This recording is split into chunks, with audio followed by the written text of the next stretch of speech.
Welcome on my channel psychology world. और यहाँ हम बात कर रहे हैं एंटी साइकोलॉजी की। और यहाँ हमारा second unit research methodology and stats, इसके टॉपिक्स हम यहाँ पे कवर कर रहे हैं। और हमारी first unit emergence of psychology, इसके सारे टॉपिक्स हमने कवर कर लिए हैं। आप मेरी प्लेलिस्ट में जाकर मेरी यूनिट 1 की वीडियोज़ को आप देख सकते हैं। सो आज की वीडियो में स्टार्ट करते हैं। Let's start research methodology and stats. So हम यहाँ पे थोड़ा सा ब्रीफ कर लेते हैं कि सेकंड यूनिट की पहली क्लास में हमने क्या क्या चीज़ें पढ़ी थी, उसको हम थोड़ा सा यहाँ पे रिवाइज कर लेते हैं। हमने यहाँ पे रिसर्च के शाब्दिक अर्थ को हमने देखा था, री और सर्च, इसके मीनिंग पर हमने फोकस किया था।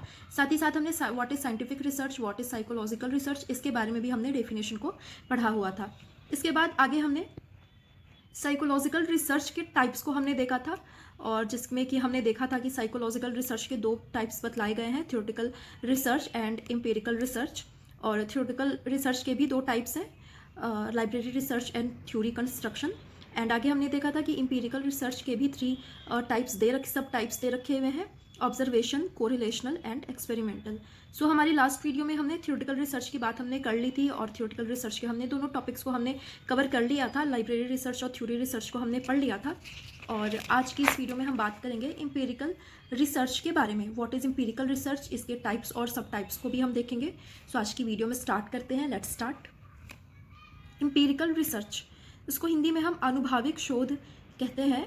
और जैसा कि हमें नाम से ही पता चल रहा है, आनुभविक शोध, तो ऐसा नहीं है कि जो हमने एक्सपीरियंस लिया उसके अकॉर्डिंग हमने इसको डिफाइन कर दिया, ऐसा बिल्कुल भी नहीं है। हम यहाँ देखते हैं कि आनुभविक शोध से तात्पर्य वैसे शोध से होता है जिसका स्वरूप प्रयोगात्मक हो, जिसको कि स्टडी की जा सके, और जिसका कि जो नेचर है जिसमें कि ऑब्जेक्टिविटी और सिस्टमेटिक वे में जिसको कि स्टडी की जा सके, और तथा जो तथ्य पर आधारित हो। और इसके अंतर्गत हम तीन तरह के रिसर्चेस के बारे में पढ़ेंगे, observation, correlational and experimental research. So ये सेकंड टाइप ये बहुत इंपॉर्टेंट है, एम्पिरिकल रिसर्च, क्योंकि अगर हम साइकोलॉजिकल रिसर्च की बात करें तो मैक्सिमम रिसर्चेस इन्हीं मेथड्स के द्वारा किए जाते हैं। सो इसको हम स्टार्ट करते हैं। इसके अंतर्गत पहला जो सब रिसर्च है वो है ऑब्जर्वेशन। ऑब्जर्वेशन का मतलब होता है प्रेक्षण, देखना, किसी चीज़ को प्रेक्षण करना या देखना।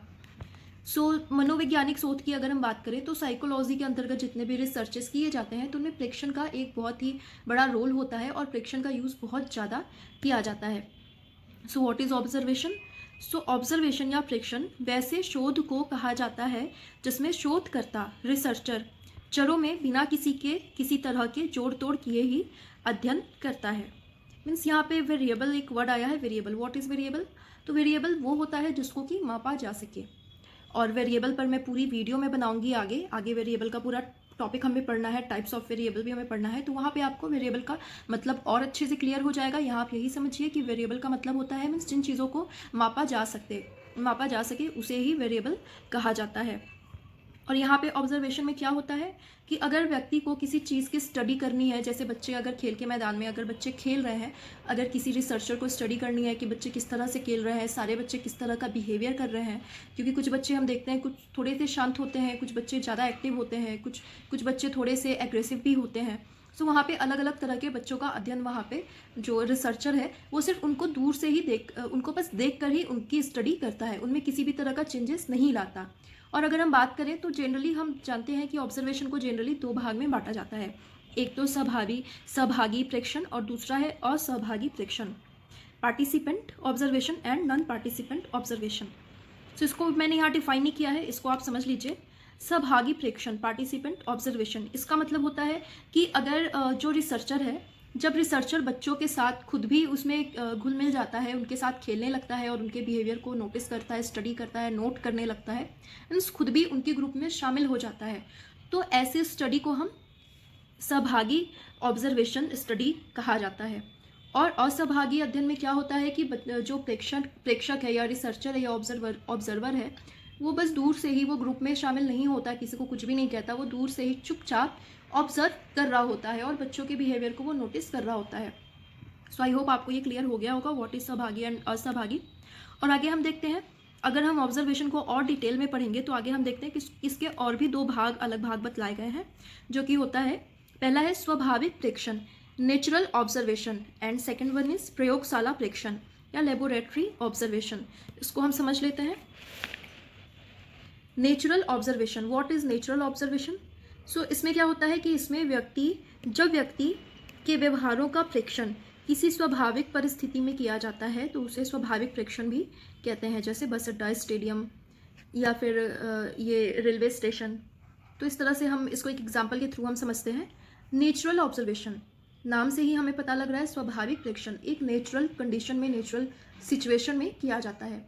जैसे अगर हमें जानना हो कि भीड़ भाड़ का व्यक्ति पर क्या प्रभाव पड़ता है, या फिर भीड़ भाड़ में व्यक्ति के बिहेवियर में किस तरह के चेंजेस आते हैं, और व्यक्ति के फेशियल एक्सप्रेशंस क्या होते हैं।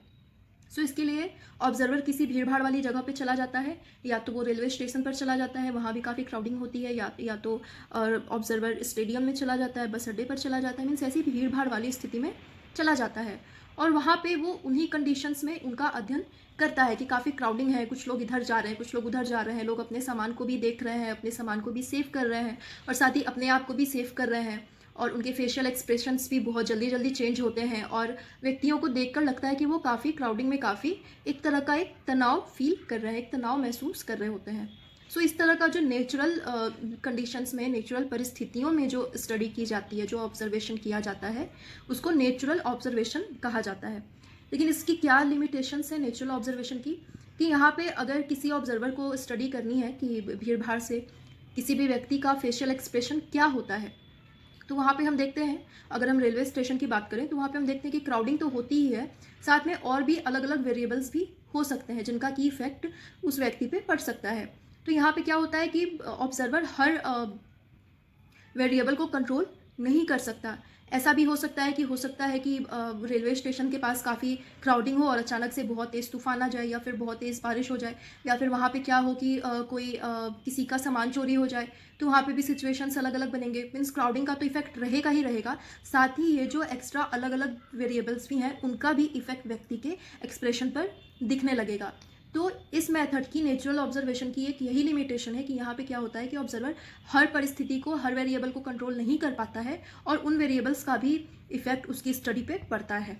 और इन्हीं लिमिटेशंस को दूर करने के लिए लेबोरेटरी ऑब्जर्वेशन की बात कही गई है।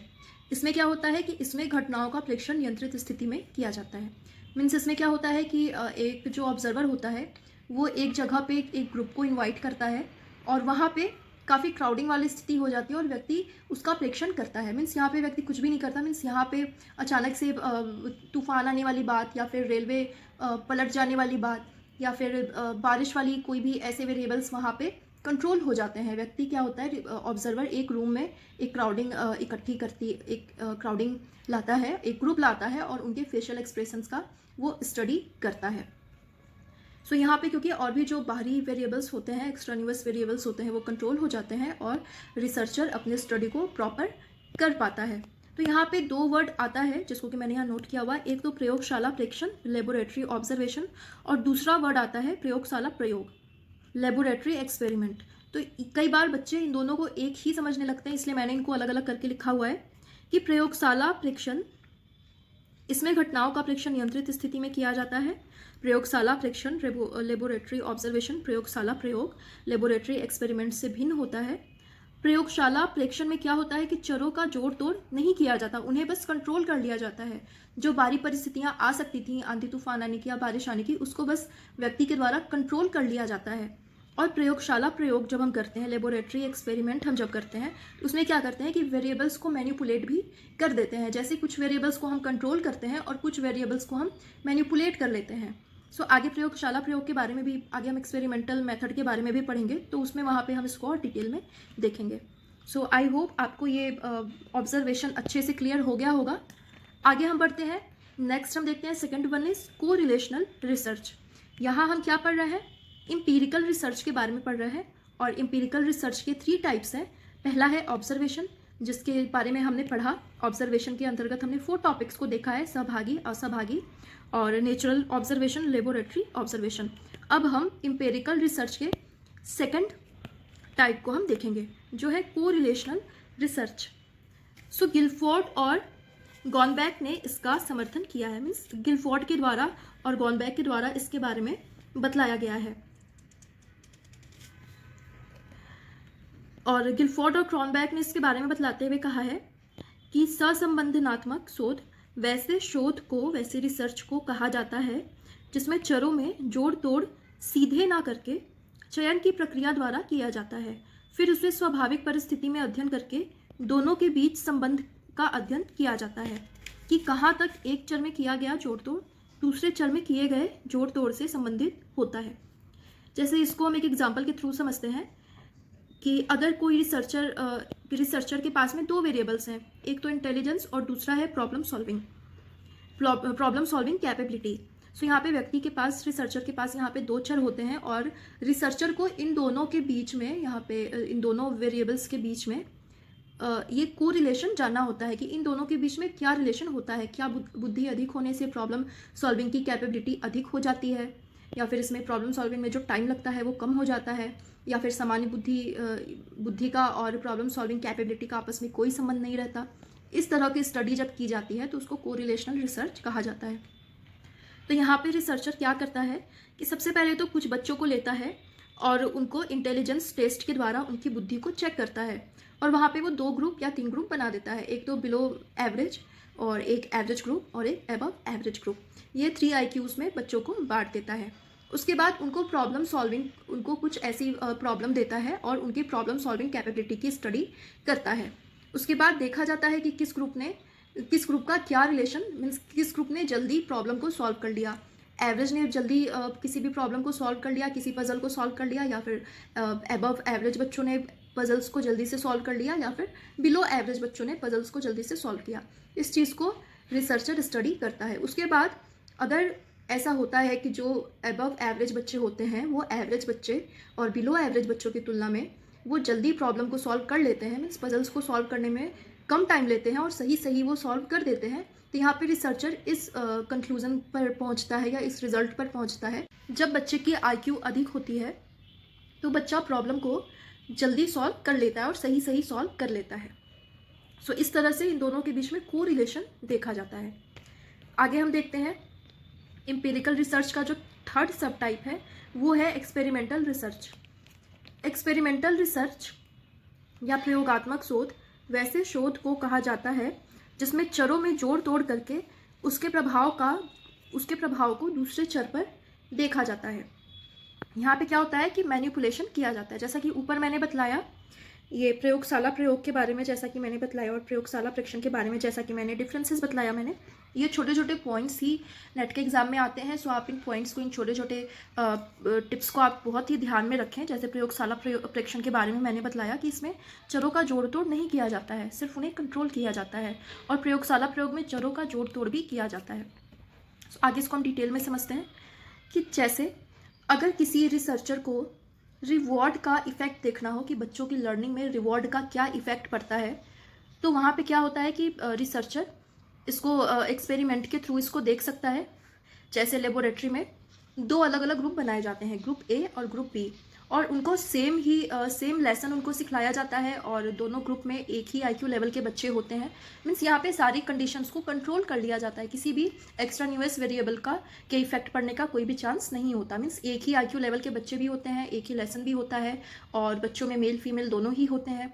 उनका एक ग्रुप बना लिया जाता है, और ग्रुप A को कहा जाता है कि अगर आप इस पार्ट को जल्दी से याद कर लोगे तो आप सबको चॉकलेट्स दिए जाएंगे, और दूसरे ग्रुप को, ग्रुप B को, सिर्फ पार्ट को याद करने के लिए या लेसन को याद करने के लिए कहा जाता है। उसके बाद अगर रिजल्ट में अगर देखा जाता है कि ग्रुप A को, जिसको कि चॉकलेट देने की बात कही गई थी, तो ग्रुप A के बच्चों ने लेसन को बहुत जल्दी याद कर लिया ग्रुप B की तुलना में, ग्रुप B के कंपेयर में, तो यहाँ पे रिसर्चर इस कंक्लूजन पर पहुंचेगा कि रिवॉर्ड देने से जो लर्निंग प्रोसेस होता है वो तेज होता है, वो जल्दी होता है, वो उसमें तेजी से होता है। सो इस तरह से एक्सपेरिमेंटल रिसर्च को हम यहाँ पे डिफाइन कर सकते हैं। सो यहाँ पे हमने एम्पिरिकल रिसर्च को हमने देख लिया, थ्योरेटिकल रिसर्च के बारे में हमने लास्ट क्लास में हमने बात की थी, और आगे देखते हैं कि कुछ और मनोवैज्ञानिकों के द्वारा रिसर्च को डिफाइन किया गया है। सो यहाँ हम देखते हैं कि बेस्ट और काहन के द्वारा 1992 के द्वारा मनोवैज्ञानिक शोध को 3 भाग में बांटा गया है। मीन्स हमने पहले के जितने टाइप्स देखे वो तो है ही, साथ ही बेस्ट और काहन ने भी मनोवैज्ञानिक शोध को 3 पार्ट्स में डिवाइड किया है, और उन्होंने अपने अकॉर्डिंग इसकी व्याख्या भी की है। सो पहला है ऐतिहासिक शोध, दूसरा है विवरणात्मक शोध डिस्क्रिप्टिव रिसर्च, और थर्ड वन इज प्रयोगात्मक रिसर्च एक्सपेरिमेंटल रिसर्च। तो उसको हम एक एक करके समझेंगे। सबसे पहले हम बात करते हैं ऐतिहासिक शोध की, हिस्टोरिकल रिसर्च, और यह मूलतः क्या था का वर्णन करता है। इस तरह के क्वेश्चंस भी यूजीसी नेट के एग्जाम में आ चुके हैं, फर्स्ट पेपर में भी और सेकंड पेपर में भी, क्योंकि रिसर्च एप्टीट्यूड आपको फर्स्ट पेपर में भी पढ़ना है। सो इन पॉइंट्स को आप बहुत ही ध्यान से पढ़ें और इसको ध्यान में रखें। इसको मैंने अंडरलाइन भी किया हुआ है। मीन्स क्या था, पुरानी चीज़ों का, मीन्स हिस्ट्री की चीज़ों का, जो चीज़ें बीत चुकी हैं उनका अध्ययन करता है। और इसके अंतर्गत क्या किया जाता है कि बीती घटनाओं का अध्ययन करके वर्तमान में उसको जनरलाइज किया जाता है। साथ ही इससे भविष्य को, फ्यूचर को भी समझने में मदद मिलती है। सो ये क्या था का वर्णन करता है। जैसे अगर हम बात करें जापान की, तो हम जानते हैं कि जापान एक सक्रिय ज्वालामुखी का केंद्र है और वहाँ पे बार बार ज्वालामुखी आते रहते हैं, मीन्स, और उससे बहुत बार तबाही भी होती है। उससे क्या होता है कि उसको आज में भी, उसको प्रेजेंट टाइम में भी उसको जनरलाइज किया जाता है, क्योंकि वो सक्रिय ज्वालामुखी का केंद्र है। तो वहाँ पे फिर से ये ज्वालामुखी की घटना हो सकती है। सो उसके अकॉर्डिंग क्या होगा कि उसके अकॉर्डिंग ही वहाँ के लोग ज्वालामुखी से निपटने के लिए, अगर ऐसी स्थिति आ भी जाए तो उससे बचने के लिए मेंटली प्रिपेयर होते हैं। और वहाँ की बिल्डिंग्स भी इस तरह की ही बनी होती हैं और सब लोग वहाँ पे प्रिपेयर होते हैं इस तरह की सिचुएशन, इस तरह की आपदा से निपटने के लिए। यहाँ हम देखते हैं कि वर्तमान टाइम में भी उसका जनरलाइजेशन किया गया कि वर्तमान टाइम में भी कभी भी वहाँ पे भूकंप आ सकता है, क्योंकि वो सक्रिय भूकंप का क्षेत्र है। और साथ ही साथ में फ्यूचर में भी भूकंप आ सकता है, और इसके लिए उसी तरह के टेक्नोलॉजी का वहाँ पे यूज़ किया जाता है, जिससे कि वो आपदा का प्रभाव उनके ऊपर कम से कम पड़े। आगे हम देखते हैं डिस्क्रिप्टिव शोध, रिसर्च, विवरणात्मक शोध। इससे तात्पर्य वैसे शोध से होता है जिसमें वर्तमान हालातों का अध्ययन किया जाता है और यह मूलतः क्या है का वर्णन करता है। ये आपको ध्यान में रखना है, बहुत ही ध्यान में रखना है। This is very very important. और इस तरह के क्वेश्चंस पहले आ भी चुके हैं, फर्स्ट पेपर में भी और सेकंड पेपर में भी। सो डिस्क्रिप्टिव रिसर्च को समझने के लिए अभी का सबसे अच्छा एग्जाम्पल है कोरोना। अभी कोरोना के बारे में इतनी स्टडीज़ की जा रही हैं, इसकी मेडिसिन को बनाने के लिए रिसर्चेस भी किए जा रहे हैं। सो ये क्या है का वर्णन करता है, इसके सिम्टम्स को भी बताया जा रहा है और इसमें रोज़ कुछ ना कुछ अलग अलग बातें भी सामने आ रही हैं। सो आई होप आपको ये डिस्क्रिप्टिव रिसर्च आपको एग्जाम्पल के थ्रू अच्छे से क्लियर हो गया होगा। और आगे हम देखते हैं एक्सपेरिमेंटल रिसर्च, प्रयोगात्मक शोध। इसमें हम देखते हैं कि इससे तात्पर्य वैसे शोध से होता है जिसमें कुछ चरों को नियंत्रित किया जाता है और कुछ चरों में जोड़ तोड़ किया जाता है तथा दूसरे चर पर इसके पड़ने वाले प्रभाव को देखा जाता है। जैसा कि मैंने अभी पहले भी हमने बात किया एक्सपेरिमेंटल रिसर्च के बारे में। सो वही चीज़ यहाँ भी है कि चरों का जोड़ तोड़ किया जाता है, वेरिएबल्स को मैनिपुलेट किया जाता है, कुछ वेरिएबल्स को कंट्रोल किया जाता है और उनका इफेक्ट जो है उसको देखा जाता है, उसको डिपेंडेंट वेरिएबल पर उसका इंडिपेंडेंट वेरिएबल का इफेक्ट को देखा जाता है। आगे वेरिएबल को हम पढ़ेंगे और बहुत ही डीप में, बहुत ही डिटेल में पढ़ेंगे, तो वहाँ पे आपको वेरिएबल और इसके टाइप्स के बारे में क्लियर हो जाएगा। आगे हम देखते हैं कि उद्देश्य के अनुसार, पर्पस के अनुसार शोध को दो भाग में बांटा गया है। मीन्स शोध को पर्पस के अकॉर्डिंग, पर्पस मीन्स शोध करने का क्या पर्पस है, इसके अकॉर्डिंग में रिसर्च को दो भाग में बांटा गया है, मूल शोध, प्योर और फंडामेंटल रिसर्च, और नेक्स्ट वन इज प्रयुक्त शोध या फिर अप्लाइड रिसर्च। सो पहले मूल शोध को देख लेते हैं। इससे तात्पर्य वैसे शोध से होता है जिसमें शोधकर्ता का उद्देश्य सिद्धांत निर्माण होता है। मीन्स इसमें क्या होता है कि रिसर्चर एक थ्योरी को देना चाहता है। जैसे अगर हम एग्जांपल के थ्रू इसको समझें कि अगर कोई रिसर्चर परसेप्शन पर स्टडी करना चाहता है कि व्यक्तियों का परसेप्शन किस तरह से प्रभावित होता है। मीन्स अगर हमारे सामने बहुत अलग अलग टाइप्स के स्टिमुलस हैं तो व्यक्ति किस तरह से स्टिमुलस का चयन करता है या स्टिमुलस को सेलेक्ट करता है। तो वहाँ हम देखते हैं कि व्यक्ति का इंटरेस्ट, व्यक्ति का एटीट्यूड, व्यक्ति की नीड क्या है, उसके अकॉर्डिंगली ही व्यक्ति इतने सारे स्टिमुलस में से कुछ ही स्टिमुलस को सेलेक्ट कर पाता है। सो इस तरह के जो रिसर्चेज होते हैं उसको प्योर या फंडामेंटल रिसर्च कहा जाता है, क्योंकि यहाँ पे शोधकर्ता एक थ्योरी देता है, एक थ्योरी के बारे में बतलाता है। और आगे हम देखते हैं अप्लाइड रिसर्च, प्रयुक्त शोध। और this is very important. Applied शोध, अप्लाइड रिसर्च के बारे में अक्सर एग्जाम में आता है, फर्स्ट पेपर में भी, सेकंड पेपर में भी। और आपके सामने क्वेश्चंस कैसा होता है कि उसको एक सिचुएशन में ढालकर आपके सामने क्वेश्चन दिया जाता है कि ये ऐसी अगर सिचुएशन होती है तो वहाँ पे किस तरह का रिसर्चर के द्वारा किया जाता है, कौन से मेथड का यूज़ किया जाता है। तो आपको ये सारे टाइप्स को आपको बहुत ही ध्यान से पढ़ने हैं। सो इसमें क्या होता है कि इससे तात्पर्य समस्या समाधान से होता है और इसमें मूल शोध का भी सहारा लिया जाता है। और इसमें इसका उपयोग मनोविज्ञान में, साइकोलॉजी में बहुत ज़्यादा किया जाता है, क्योंकि साइकोलॉजी में को हम अप्लाइड साइंस भी कहते हैं, प्रैक्टिकल साइंस भी इसको कहते हैं। और इसमें क्या होता है कि जैसे जो रिसर्चेस, जो थ्योरीज दी गई हैं, फंडामेंटल रिसर्च को करके जो थ्योरीज दी गई हैं उनको ही यहाँ पे अप्लाई किया जाता है और उसको अप्लाई करके उस पर रिसर्च किया जाता है। सो जैसे कि अगर हम बात करें कि अगर कोई टीचर है जो कि किसी बच्चे, अगर किसी क्लास में कोई बच्चा है जो कि पढ़ने में बहुत ज़्यादा ध्यान नहीं लगाता, इनफैक्ट वो है बहुत ही इंटेलिजेंट बट उसका ध्यान पढ़ने में नहीं लगता, तो यहाँ हमने पहले भी पढ़ा, एक एग्जाम्पल हमने भी देखा या फिर ये चीज़ पहले से चली आ रही है कि रिवॉर्ड देने से लर्निंग प्रोसेस तेज होती है। तो ये थ्योरी दी जा चुकी है और इसको यहाँ पे अब टीचर के द्वारा अप्लाई किया जाएगा। और ये रिवॉर्ड किसी भी तरह का हो सकता है, माउथली भी हो सकता है या फिर कोई चॉकलेट या टॉफ़ी का भी रिवॉर्ड हो सकता है, या फिर उस बच्चे की तारीफ़ करके भी उसको रिवॉर्ड ही माना जाता है, बच्चे की तारीफ़ करना भी। तो टीचर क्या होता है कि टीचर बच्चे पे बहुत ज़्यादा फिर ध्यान देना स्टार्ट कर देता है और उसके छोटे छोटे कार्यों को, उसके छोटे छोटे होमवर्क्स को भी वो बहुत ही अच्छे से उसकी तारीफ़ करता है। तो धीरे धीरे क्या होता है कि बच्चा भी मोटिवेट होता है और वो अपनी एनर्जी को शरारत करने के बजाय वो पढ़ाई करने में, स्टडी करने में लगाने लगता है। तो यहाँ पे टीचर ने उस थ्योरी को अप्लाई किया है। सो हम कह सकते हैं कि इस तरह की जो चीज़ें होती हैं उसे ही अप्लाइड रिसर्च कहा जाता है, कि पहले से जो सिद्धांत या थ्योरी दी जा चुकी हैं उनको रियल लाइफ में उसको अप्लाई करना। सो आई होप आपको ये सारे टॉपिक्स आपको क्लियर हो गए होंगे। और आज की इस वीडियो में आपके लिए क्वेश्चन ये है कि क्या था, किससे रिलेटेड है। अगर आपको इसका आंसर पता है तो आप मुझे कमेंट करके अभी बताएं, और अगर आपको इसका आंसर नहीं पता है तो आप मेरी वीडियो को आप स्टार्टिंग से देखें, क्योंकि मैंने इसी वीडियो में इसके बारे में चर्चा की है। और हमारी प्लेलिस्ट में जाकर आप हमारे फर्स्ट यूनिट को देख सकते हैं और हमारे साथ बने रहें। अगर आपके कोई भी क्वेश्चन हो आप मुझे कमेंट करके आप पूछ सकते हैं। सो आज के लिए इतना ही। Thank you so much.